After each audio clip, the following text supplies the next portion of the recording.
رمضان پاکستان اللہ کا احسان ہے، رمضان پاکستان۔ جناب ایک بار پھر میں آپ کو خوش آمدید کہتا ہوں۔ رمضان پاکستان کی خصوصی نشریات ہے۔ سحری کا موقع 27ویں شب ناظرین، ممکنہ شب قدر یعنی چوتھی تاک رات ہے، اور اب قصص القرآن میں قصہ ہے قوم عاد کا۔ ناظرین کرام، آج آپ کو جو ٹالسٹ پرسن دنیا میں نظر آتا ہے 8 فیٹ 8.5 فیٹ، بہت مطلب ایسا ہوگا نا 9 9.5، مطلب یہ میکسم لمٹ ہے کہ جی اسے دنیا کا لمبا ترین آدمی کہا جاتا ہے۔ میں آپ کو آج ایک ایسی قوم کے بارے میں بتلانے والا ہوں جن کے بارے میں روایتیں بتاتی ہیں کہ ان کا جو منیمم قد تھا نا وہ 25 سے 30 فیٹ تھا، اور وہ 60 فیٹس کے بھی تھے، 65 فیٹس کے بھی تھے، اور ایک روایت میں آتا ہے 200 فیٹس تک ان کے قد تھے۔ جی 200 فیٹس تک ان کے قد تھے۔ اور آپ نے دیکھا یہ جو کھجور کا درخت ہوتا ہے اس کی اونچائی کتنی ہوتی ہے؟ تقریباً 60 سے 80 فیٹس تک کا ہوتا ہے۔ تو ان کا جو ایوریج مطلب یوں کہیے کہ آدمی تھا وہ اس کے برابر ہوتا تھا، یعنی کھجور کے درخت کے برابر ہوتا تھا۔ اور طاقت، کیا طاقت، قوت، کیا قوت، حسن و جمال، کیا حسن و جمال، اور عالم یہ کہ اللہ کی نوازشات اتنی کہ سب شاداب زمینیں ان کو عطا کی ہوئی تھی، اور 6.5 لاکھ مربع میٹر، یعنی یہ پورا ایک ایریا تھا جو احقاف کا ایریا کہلاتا ہے، یہ سارا کا سارا ان کی ڈومیننسی میں تھا۔ پہاڑوں کو چیر کر گھر بناتے تھے۔ جسٹ امیجن ناظرین، یعنی نوح علیہ السلام کی جو ہے 4تھی نسل سے ہیں اور عاد کی اولادوں میں سے ہیں۔ عاد کا بیٹا شداد جس نے جنت بنانے کا جو ہے باقاعدہ دعویٰ کیا اور اس کا مظاہرہ کرنے کی کوشش کی، لیکن ظاہر ہے پیغام اجل آ گیا۔ تو اب آئیے اس قوم کا آج تذکرہ ہونے والا ہے۔ اچھا ناظرین، ذہن میں رکھیے قوم عاد جیسا میں نے آپ کو بتایا کہ مقام احقاف میں رہتی تھی، جو عمان اور حضر موت کے درمیان ایک بہت بڑا ریگستان ہے، تقریباً کوئی 6.5 لاکھ میں نے آپ کو بتایا کہ مربع میٹرز پر مبنی ہے۔ ان کے مورث اعلیٰ کا نام عاد بن اوس بن ارم بن سام بن نوح ہے۔ پوری قوم کے لوگ ان کے مورث اعلیٰ کے نام سے پکارے جانے لگے۔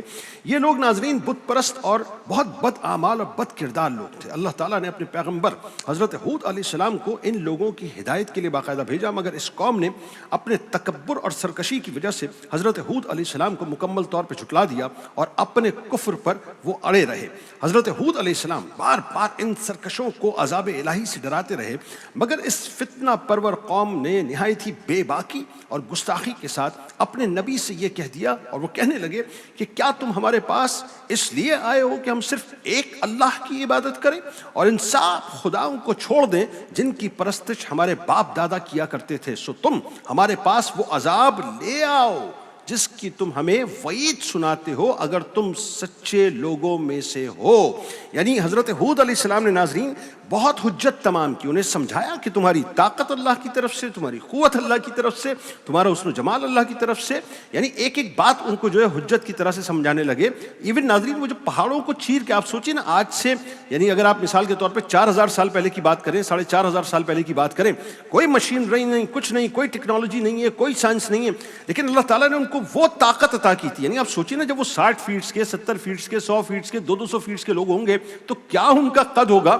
وہ پہاڑوں کو لٹرلی چیر کر اس میں اپنے محلات تعمیر کیا کرتے تھے۔ اتنی طاقت اللہ تعالیٰ نے ان کو عطا کی تھی، اور اللہ نے کلیم کیا قرآن میں کہ میں نے ان جیسی طاقتور قوم پیدا ہی نہیں کی ہے۔ یعنی جس طرح سے آپ دیکھ لیجئے نا نوح علیہ السلام کے بارے میں آتا ہے کہ نوح علیہ السلام نے تقریباً 1050 برس کی عمر پائی ہے، تو آپ سوچیے ناظرین کہ ان کا عالم کیا تھا، اور ان کو بھی اللہ تبارک و تعالیٰ نے 700 800 900 برس کی زندگی عطا کی تھی۔ بہرحال ناظرین اب قصہ یہ، جب نبی کو چیلنج کر دیا، نبی نے حجت کر دی، تو معاملہ یہ ہوا کہ آخر جو ہے عذاب الہی کی جو جھلکیاں ہیں وہ شروع ہو گئی۔ سب سے پہلے ہوا یہ ناظرین کہ 3 سال تک اللہ تبارک و تعالیٰ نے ان کے لیے بارش کا انتظام روک دیا، یعنی بارش برسانا مکمل طور پہ روک دی گئی۔ ہر طرف قحط آ گیا، ہر طرف خشک سالی آ گئی، یہاں تک کہ لوگ اناج کے دانے دانے کو ترس گئے۔ اتنے لمبے چوڑے لوگ کیا کیا کھاتے ہوں گے سوچیے آپ، یعنی ایک وقت میں کتنا وہ کھانا کھاتے ہوں گے۔ اللہ تبارک و تعالیٰ نے اپنی ساری نعمتوں کو ان سے مکمل طور پہ سلب کر لیا اور ہولڈ کر لیا۔ اب وہ ایک ایک دانے کے محتاج ہو چکے۔ اس زمانے کا دستور تھا ناظرین کہ جب کوئی بلا اور مصیبت آتی تھی تو لوگ مکہ معظمہ جا کر خانہ کعبہ میں دعائیں مانگا کرتے تھے، تو بلائیں ظاہر ہے ٹل جایا کرتی تھی۔ چنانچہ ناظرین ایک جماعت ان میں سے باقاعدہ منتخب ہوئی، ان کو منتخب کیا گیا اور نومینیٹ کر کے ان کو باقاعدہ بھیجا گیا۔ اس جماعت میں مرصد بن سعد نامی ایک شخص بھی تھا جو مومن تھا مگر اپنے ایمان کو ان لوگوں سے چھپائے ہوئے تھا، کیونکہ ظاہر ہے وہ شدت پسند بھی تھے، بت پرست بھی تھے، اور جب وہ نبی کو چیلنج کر دیں حضرت ہود علیہ السلام کو کہ لے آؤ اس عذاب کو، تو اس کا مطلب یہ کہ ان کی ڈھٹائی کا عالم کیا ہوگا، ذرا یہ تصور کیجئے۔ جب ان لوگوں نے ناظرین مکہ معظمہ میں دعا مانگنا شروع کی تو مرثد بن سعد کا ایمانی جذبہ جو تھا وہ اب باہر نکل کے آ گیا، یعنی بیدار ہو گیا۔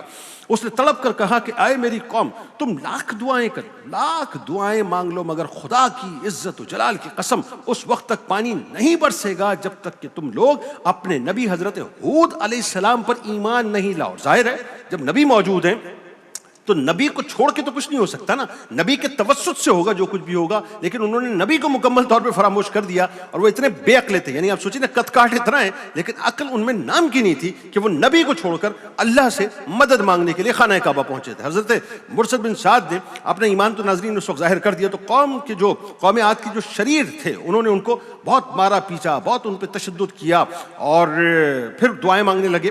اللہ تعالیٰ نے ناظرین اس وقت 3 بدلیاں بھیجی، ایک سفید بدلی بھیجی، ایک سرخ بدلی بھیجی، اور ایک سیاہ بدلی بھیجی، اور آسمان سے ایک آواز آئی کہ اے قوم عاد، تم لوگ اپنی قوم کے لیے ان تینوں بدلیوں میں سے کوئی ایک بدلی چن لو، یعنی اس میں ایک سفید بدلی ہے، ایک سرخ بدلی ہے، اور ایک سیاہ بدلی ہے۔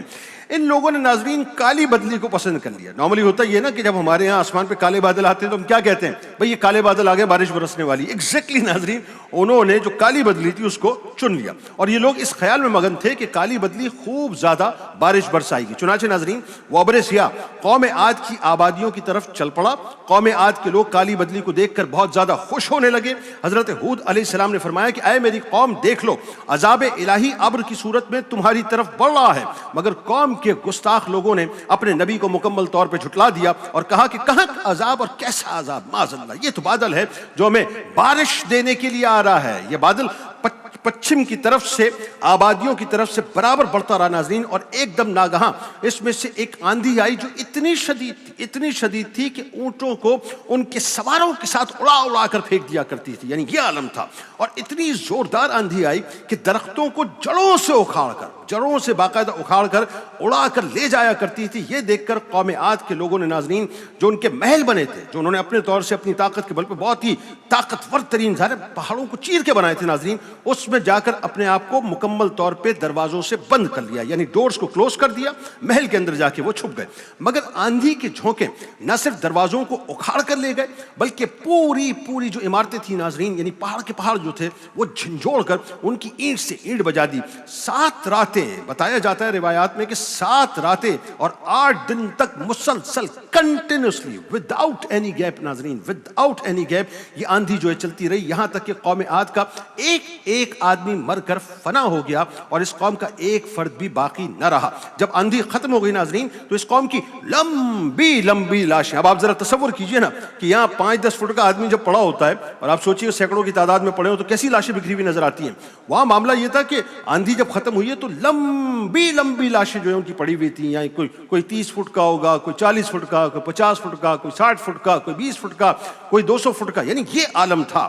جس طرح ناظرین یوں سمجھ لیجیے، آسان کر کے سمجھاؤں، جس طرح کھجوروں کے درخت ہوتے ہیں نا اکھڑ کر زمین پہ پڑے ہوتے ہیں، ایگزیکٹلی اسی انداز سے وہ پڑے ہوئے تھے۔ چنانچہ ارشاد ربانی ہے، اور رہے قوم عاد کے لوگ تو وہ بھی ایسی تیز آندھی سے ہلاک کر دیے گئے جو انتہائی سرد نہایت گرجدار تھی۔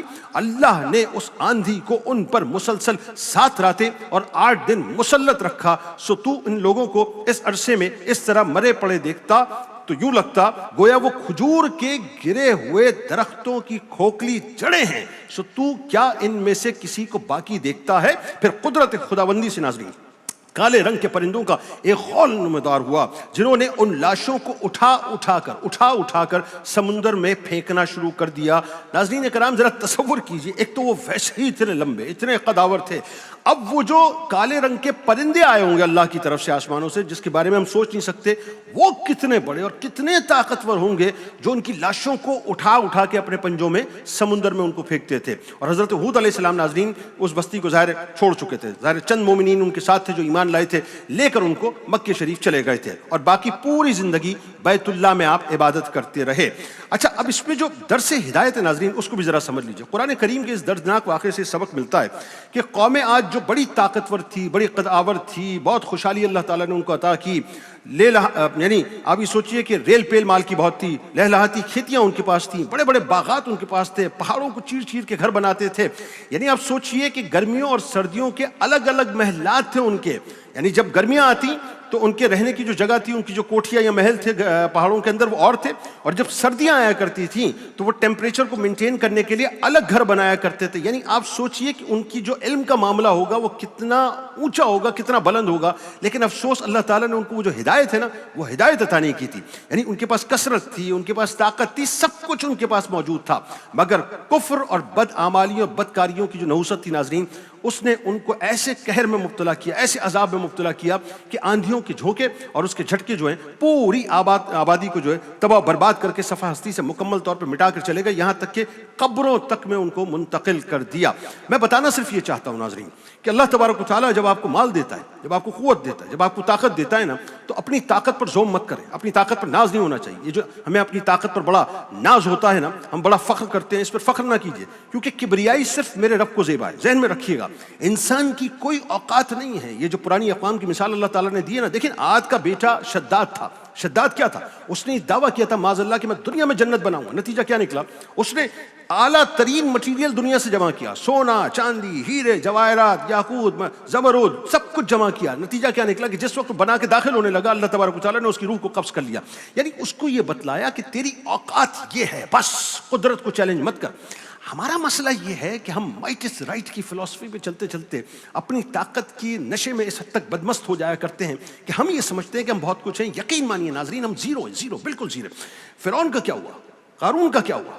آپ سوچئے حامان کا کیا ہوا؟ آپ سوچئے نمرود کا کیا ہوا؟ آپ سوچئے شداد کا کیا ہوا؟ قوم عاد ناظرین، جو دنیا کی طاقتور ترین قوم ہے، جس کو اللہ تعالیٰ نے فرمایا کہ ہم نے ان سے زیادہ طاقتور لوگوں کسی کو نہیں بنایا، اس کے باوجود ناظرین ان کا حشر کیا ہوا؟ اللہ تبارک و تعالیٰ نے منٹوں کے اندر، سیکنڈوں کے اندر ان کو مکمل طور پہ تباہ و برباد کر دی. اسی لیے تو میں کہتا ہوں نا صاحب کہ جگہ جی لگانے کی دنیا نہیں ہے، یہ عبرت کی جا ہے، تماشا نہیں ہے. جہاں میں ہے عبرت کے ہر سو نمونے، مگر تجھ کو اندھا کیا رنگ بو نے.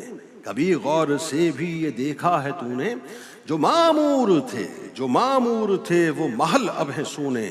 جگہ جی لگانے کی دنیا نہیں ہے، یہ عبرت کی جا ہے، تماشا نہیں ہے. ملے خاک میں اہل شاہ کیسے کیسے، مکی ہو گئے لا مکاں کیسے کیسے. ہوئے نامور بے نشاں کیسے کیسے، زمین کھا گئی آسماں کیسے کیسے. جگہ جی لگانے کی دنیا نہیں ہے، یہ عبرت کی جا ہے، تماشا نہیں ہے. اجل نے نہ کسرا ہی چھوڑا نہ دارا، اسی سے سکندر سا فاتح بھی ہارا. ہر ایک چھوڑ کے کیا کیا حسرت سدھارا، پڑا رہ گیا سب یہیں ٹھاٹ سارا. جگہ جی لگانے کی دنیا نہیں ہے، یہ عبرت کی جا ہے، تماشا نہیں ہے. تجھے پہلے بچپن میں برسوں کھلایا، جوانی نے پھر تجھ کو مجنوں بنایا. بڑھاپے نے پھر آ کے کیا کیا ستایا، اجل تیرا کر دے گی بالکل صفایا. جگہ جی لگانے کی دنیا نہیں ہے، یہ عبرت کی جا ہے، تماشا نہیں ہے. یہی تجھ کو دھن ہے رہوں سب سے بالا، وہ زینت نرالی وہ فیشن نرالا. جیا کرتا ہے کیا یوں ہی مرنے والا، تجھے حسن ظاہر نے دھوکے میں ڈالا. جگہ جی لگانے کی دنیا نہیں ہے، یہ عبرت کی جا ہے، تماشا نہیں ہے. مختصر سا وقفہ، لوٹ کے سلسلے کو یہیں سے جوڑتے ہیں. رمضان پاکستان اللہ کا احسان ہے. رمضان پاکستان